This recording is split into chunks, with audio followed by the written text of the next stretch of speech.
उपासक उपास्य देव के बल के सिवा और कोई बल स्वीकार न करे हृदय में, नहीं तो मलिन माया अंतःकरण को विपरीत दिशा में ले जाएगी। जो मानव जीवन का परम लक्ष्य भगवत प्राप्ति है, इसके बिना किसी को विश्राम नहीं मिल सकता। किसी को लगता है कि अगर हमारे मनोवांछित धन मिल जाए तो मुझे विश्राम मिल जाए। सच्ची मानिए, आप जितना धन सोच रहे हैं किसी के पास बहुत है, पर वो और सोच रहा है। वो जितना सोच पा रहा है अपनी क्षमता के अनुसार, उससे भी किसी के पास और है। कुबेर जी के पास त्रिभुवन का धन है, सब रिद्धियां सिद्धियां नवनिधियां, लेकिन वो भी भगवान की आराधना में तत्पर होकर ही विश्राम प्राप्त किए हैं। कोई धन से विश्राम प्राप्त करे ऐसा असंभव। दूसरा, शरीर बल, मैं बहुत बलवान हो जाऊं। ये शरीर एक सीमित पंचभूतों से बना हुआ है। असीम बल परमात्मा में है। जब तक हम परमात्मा बल का आश्रय नहीं लेते तो सीमित बल, मायाकृत बल, ये विकारों में ले जाएगा, निर्विकारता की तरफ नहीं। अभिमान, काम, क्रोध आदि की वृत्तियों में ये हमारे बल का नाश कर देगा। तो शरीर बल भी टिकाऊ नहीं। जिनका बड़ा नाम रहा, जो शरीर में बहुत बलवान रहे, यौवन अवस्था के उतार में उनको खड़े होना मुश्किल पड़ गया।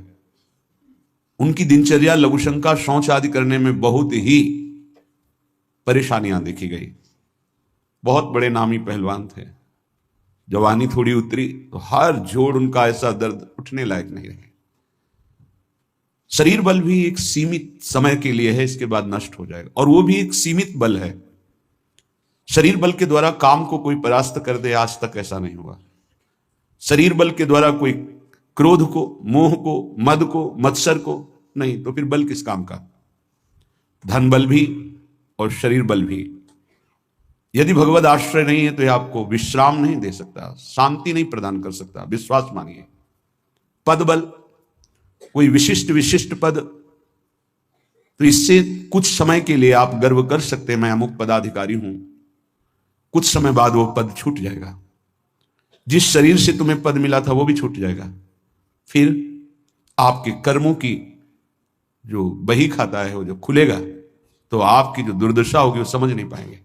जैसे महाराज नहुष पुण्य प्रताप से देवराज इंद्र बनते हैं, और पापाचरण की वृत्ति उनके अंदर जागृत हुई तो अजगर योनि को प्राप्त हुई है। सांप योनि, अजगर।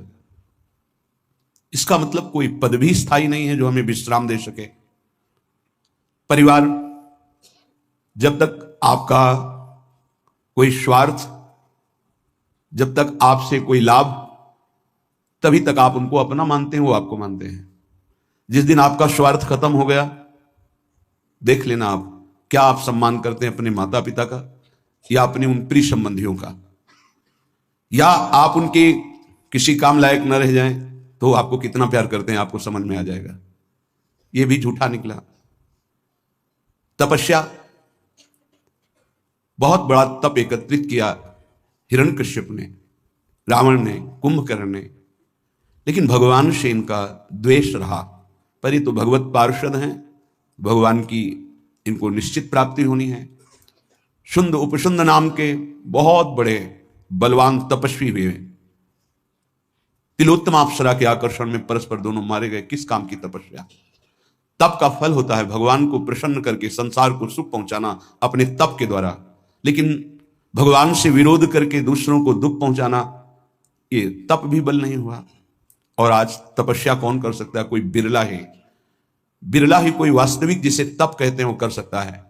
तप इंद्रिय और मन को अपने सच्चिदानंद लक्ष्य में रोक करके उनको किसी भी तरह विषयों का संयोग ना होने देना, इसे तपस्या कहते हैं। ये बाह्य तपस्या है। जल में खड़े होना, एक पैर के बल खड़े रहना, बहुत प्रकार की ऐसी बाह्य तपस्याएं हैं, इनका भी सुकृत होता है। पर तप शब्द की पूर्णता होती है अंदर आए हुए समस्त विकारों को सह जाना, कुछ न बोलना, इंद्रियों का भोगों से संयोग ना होने देना, उसे तपस्या कहते हैं। यदि वो भगवान से विमुख है तो वो तप भी व्यर्थ चला जाता है। यज्ञ भोक्ता भगवान श्री हरि के लिए है। अगर उनसे विमुख हो गया तो किस काम की यज्ञ?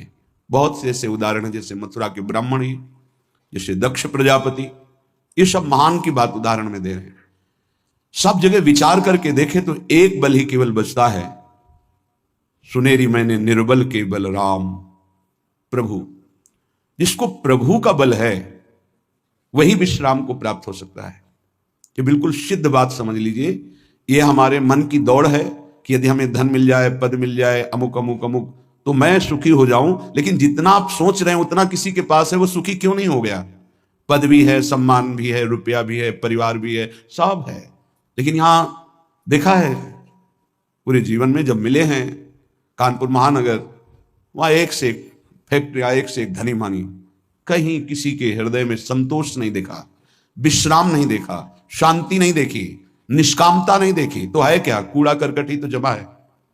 इसलिए सबसे प्रार्थना है, ये जो मन की बार बार मांगे हैं, जब तक भगवान का आश्रय भजन नहीं होगा, ये नहीं रुकने वाली, नहीं रुकने वाली।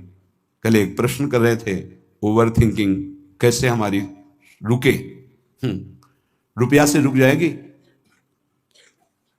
एक की चाह करोगे, लाखों की चाह बढ़ेगी, लाखों की चाह करोगे, करोड़ों की चाह, करोड़ों की पूर्ति तो अरबों की चाह। ऐसे प्रत्येक भोग की चाह करके देख लो, अंदर से देख लो किसको विश्राम प्राप्त है।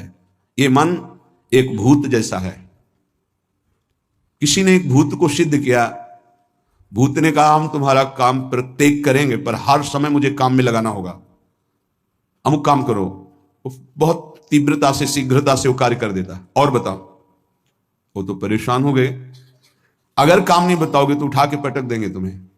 वो गुरुजी के पास गए और कहा प्रभु हमने तो सुख के लिए भूत को सिद्ध किया था, ये तो दुख का कारण बन गया।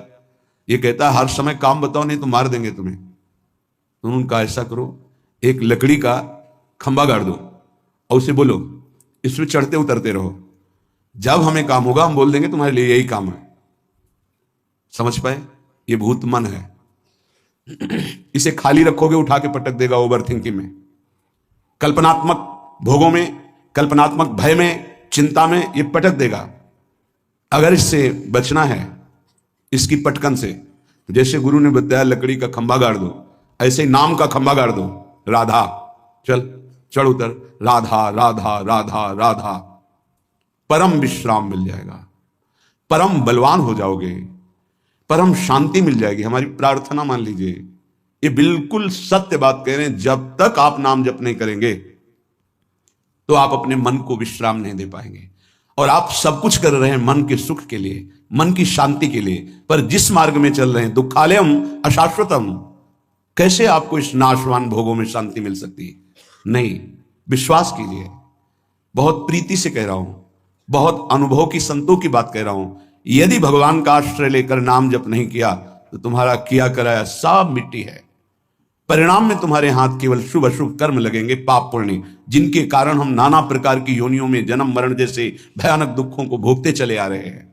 इसलिए भगवत चरणारविंद में परम सुख है, विश्राम है, शांति है, और वहीं हमें जाना है।